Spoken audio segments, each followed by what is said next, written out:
Everything leaves patterns. Gravity leaves patterns.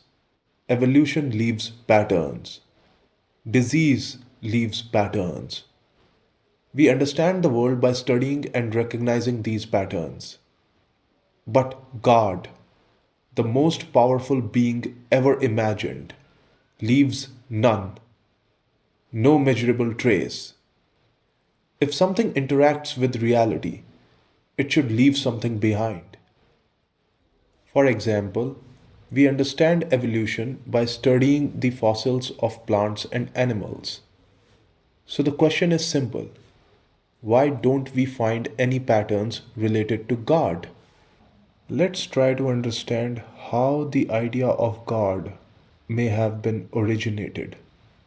Now, I have a hypothesis for that. If we look at early human life, early humans lived in constant uncertainty. They were dealing with predators, disease, hunger, all at the same time. And they had no scientific explanations, almost no understanding how to deal with these things. And in that kind of world, psychological stability mattered for survival.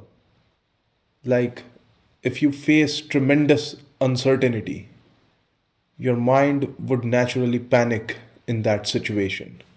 So, early humans needed some psychological tool that can steady their mind in chaos. And for that, belief is powerful. Now, belief is a fascinating thing. When someone says, I can do this, that statement is not a proven fact. But saying it, even whispering it in mind, changes one's behavior. It changes perception. It gives a sense of control. And belief does not need to be factually correct to be functionally powerful. So, when early humans were facing instability, believing that a higher power is in control of events may have reduced their fear. It may have increased resilience in them. So, they developed this belief system around this idea that there is a higher power who is in control of everything. And if we believe in it, we will overcome all challenges that we are facing right now. And when a belief begins to produce results, it spreads. It moves across families, tribes, and cultures. So maybe what we call God did not originally begin as a claim about something external. Maybe it just began as a psychological tool to deal with tremendous uncertainty, a way to steady the human mind in a chaotic world. Now, if the idea of God wasn't some observation about something real in the world, is it wise in today's time to believe in God, where we have good scientific explanations about the understanding of the world? To answer that, we must first try to understand why our ancestors began believing in it in the first place. And the answer is simple. As I told you, they faced tremendous uncertainty. And in that uncertainty, belief in God felt like a relevant option. In that context, belief in God was not irrational, it was adaptive. So, for our ancestors, it was deeply useful because belief improves survival behavior. If believing in God improves your life, makes you disciplined, hopeful about the future, then it is serving a survival function for you. The real question is different. The question is whether we understand why we believe and what that belief is doing for us today. If belief in God once helped stabilize early human life, something else happened over time. This belief did not remain personal. It did not remain just as a psychological tool to deal with instability. It became organized. It became structured. It became institutional. And with that, religion emerged. And with the emergence of religion, authority structures developed.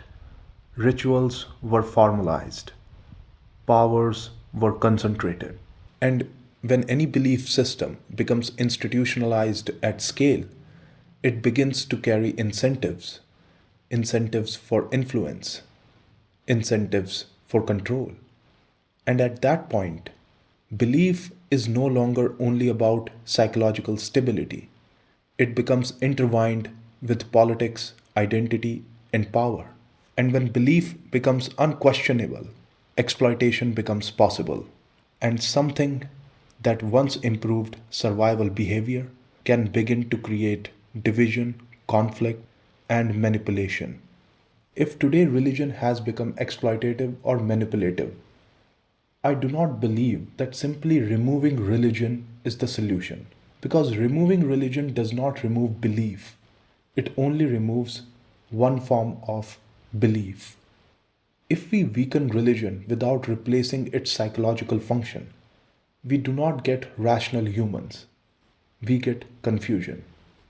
Belief is not about God, belief is about direction. For example, modern economies run on belief in the future. Banks lend money today because they believe tomorrow will be bigger than today. For every dollar a bank possesses, it can lend many times that amount. Why? Because it believes the economy will grow and the money will return. That belief drives action. So, removing religion does not remove belief. Humans do not become neutral. We simply replace one belief with another. And exploitative belief is not limited to religion. Hypernationalism, political absolutism, market fundamentalism, these are belief systems too, and they can be exploitative. Hypernationalism, for instance, turns the nation into something sacred.